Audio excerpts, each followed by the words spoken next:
Il y a quelques jours, le Parlement juif européen a été inauguré à Bruxelles en toute discrétion.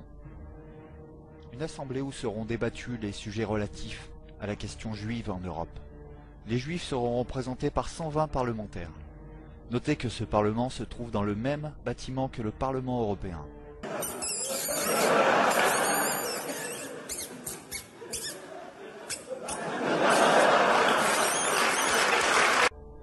Ce sont des juifs français et européens qui ont élu ces représentants, mais aussi des Russes, des Slovènes, des Kazakhs et même des juifs de San Marin et Gibraltar. En quoi les citoyens de pays non européens ont légitimité à élire un Parlement juif qui se prétend européen?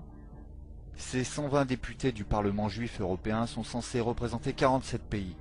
Cela en fait donc 20 de trop qui n'ont rien à voir avec l'Europe. Hein? Au-dessus, il n'y a personne, je veux dire, il n'y a personne. Je cite Javier Solana à ce sujet. La phrase a été prononcée mercredi 21 octobre 2009 à Jérusalem.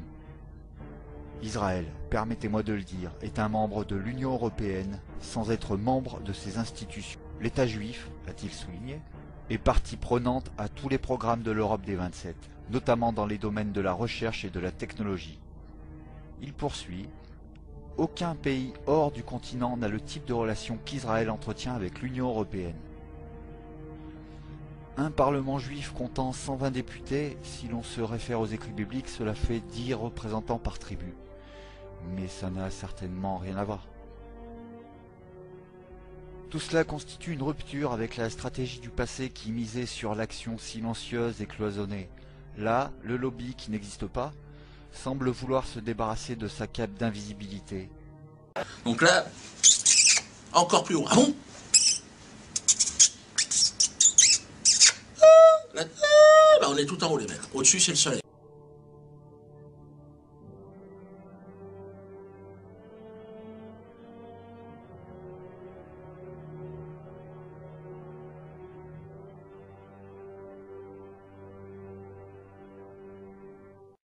Le Parlement juif européen.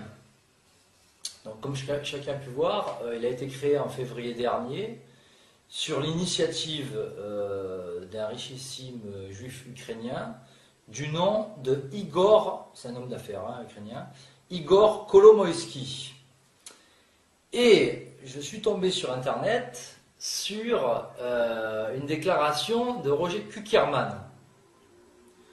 Et contrairement à ce que beaucoup de gens pourraient croire, Kuckerman est opposé au Parlement juif européen. Je vous lis ce qu'il disait.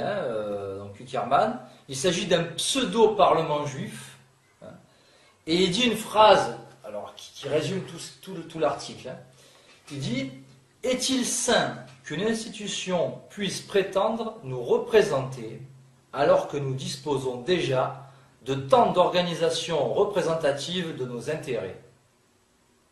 Et là, il cite le CRIF, enfin toutes les officines. Le CRIF dont il a été le président d'ailleurs, avant Richard Prasquier. Donc là, ça peut étonner. Il parle aussi du respect des droits de l'homme, donc on retrouve le catéchisme maçonnique chez les juifs sionistes, évidemment, puisque à la tête de la maçonnerie, c'est Israël. Et donc là, ça pourrait étonner le citoyen lambda que Kuckerman soit contre, mais pas celui qui connaît la nature de comment procède la communauté organisée juive. C'est-à-dire qu'elle a toujours procédé en faisant faire le sale boulot aux autres, en avançant caché, en avançant masqué. Et la seule fois dans l'histoire, donc par la franc-maçonnerie, notamment, qui est son outil vraiment pour la domination universelle de toutes les nations et de tous les peuples goy. Et la seule fois où il a fallu vraiment y aller à visage découvert, ça a été la révolution bolchevique de 1917, où quasiment tous étaient juifs et où ils n'ont pas pu, disons, mais il fallait absolument faire tomber la monarchie russe. C'était quelque chose de primordial. Et donc là, ils ont obligé, malgré tout leur pseudonyme qu'ils peuvent avoir pour masquer leur appartenance juive, là, il n'y a que là où ils ont agi à visage découvert. Sinon, quand on regarde l'histoire, ils font toujours faire le sale boulot par d'autres, et ils avancent toujours de manière cachée et masquée, notamment par la franc-maçonnerie.